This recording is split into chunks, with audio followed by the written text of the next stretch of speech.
the Filipino fans are just very supportive. They're very warm.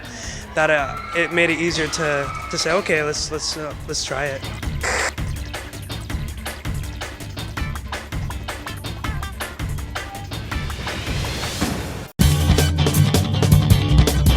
May bago tayong kapatid. Wow! Wow! Alam ba niya anong ibig sabihin ng kapatid? Alam ba niyang kapatid niya siya? David Archuleta, MJ Maracori. Ibang level talaga yung TV5 kasi ultimo yung mga napapanood natin sa American Idol. Ngayon, kapatid na natin at makikita natin kung saan-saan nandito. Yung pagbalik niya muna sa bansa, syempre no Friday, talagang papunggahan. Umagang-umaga pa lang. Kumbaga, mga 4 a.m., nandun na yung aabot sa 100 na fans niya na mala Justin Bieber mini version. Yung may mga kompleto with the books, CDs, tsaka yung mga posters na malalaki ni David Archuleta. And dumating nga siya pasado 6:01, yun nga, 6:01 a.m.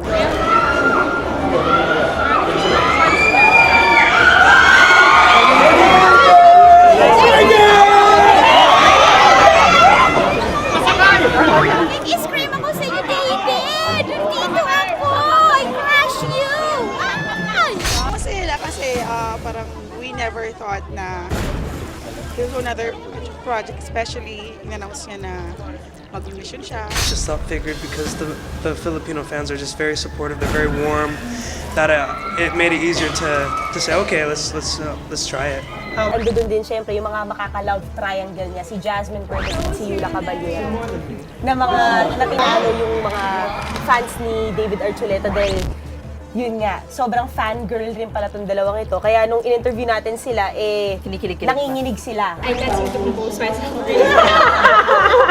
I can't contain the happiness, the excitement. Oh my God. My sister used to have his songs on her iPod, so then I started listening to him and it's unbelievable now that he's actually right next to me and I'm going gaga, David! There is something about you and I call it L-O-V-E. Love. Ow! Celebrity vlogger. Talagang naglagay siya ng post. I'll be going to the Philippines and gonna be arriving in a few days. And I'm excited about it. I will be doing a series there, a mini-series, and I'll be filming it over the next few weeks. So this is a new experience for me. It'll be for TV5, but I'm excited. First acting stint, major acting stint. Dati kasi lumabas na rin siya sa Hannah Montana at saka iCarly. Kahit puyatan, galore tong si David Archuleta, sumabak rin siya sa contract signing para sa TV5. And after that, nag-press con siya. And nag-one-on-one interview. Talagang ganun Nag-press con siya at sinabi niya mabuhay. Mabuhay.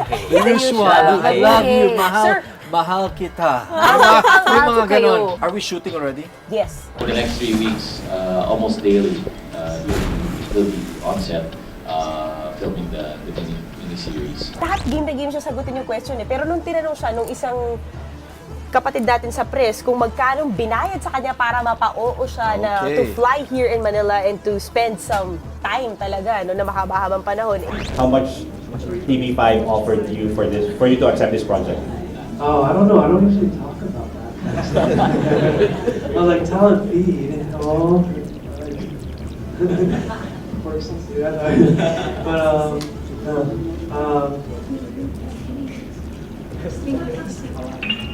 what was the second question?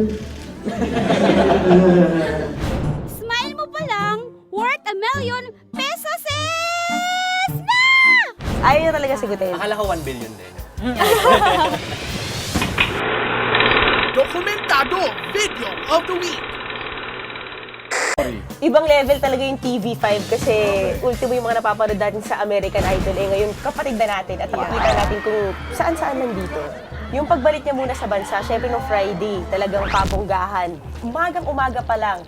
Kumbaga, mga 4 a.m., nandun na yung aabot sa 100 na fans niya na mala Justin Bieber mini version.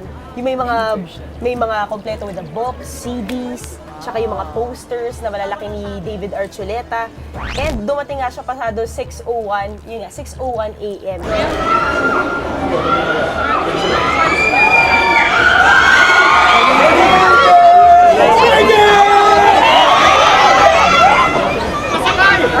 Nag-scream ako sa iyo, David! Nandito ako!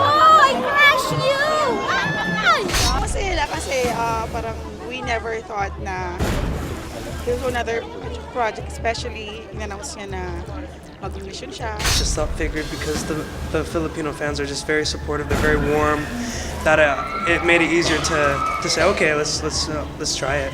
Ando doon din syempre yung mga makaka-love triangle niya, si Jasmine Perez at si Yula Caballero. Na mga natinalo yung mga fans ni David Archuleta dahil yun nga, sobrang fangirl rin pala tong dalawang ito. Kaya nung in-interview natin sila, nanginginig sila. I can't seem to compose myself really. I can't contain the happiness, the excitement. Oh my god. My sister used to have I heard his songs on her iPod, so then I started listening to him and it's unbelievable now that he's actually right next to me and I'm going gaga, David! There is something about you and I call it L-O-V-E. Love. Ow! Celebrity vlogger. Talagang naglagay siya ng post. I'll be going to the Philippines and gonna be arriving in a few days, and I'm excited about it. I will be doing a series there, a mini series, and I'll be filming it over the next few weeks. So this is a new experience for me. It'll be for TV5, but I'm excited. First acting stint, major acting stint. Dati kasi lumabas na rin siya sa Hannah Montana at saka iCarly. Kahit puyatan, galore tong si David Archuleta, sumabak rin siya sa contract signing para sa TV5. And after that, nag-press con siya. And nag-one-on-one interview. Talagang ganun Nag-press con siya at sinabi niya mabuhay. Mabuhay. Usual. I love you. Sir, Mahal kita. mahal May mga ko kayo. ganon. Are we shooting already? Yes. For the next 3 weeks, almost daily, we'll be on set filming the mini-series. Lahat game na game siya sagutin yung question Pero nung tinanong siya, nung isang kapatid natin sa press, kung magkano binayad sa kanya para mapa-oo siya na to fly here in Manila and to spend some time talaga, na mahaba-habang panahon. How much TV5 offered you for you to accept this project? Oh, I don't know. I don't usually talk about that. I was like, talent feed. Oh. Persons do that. But,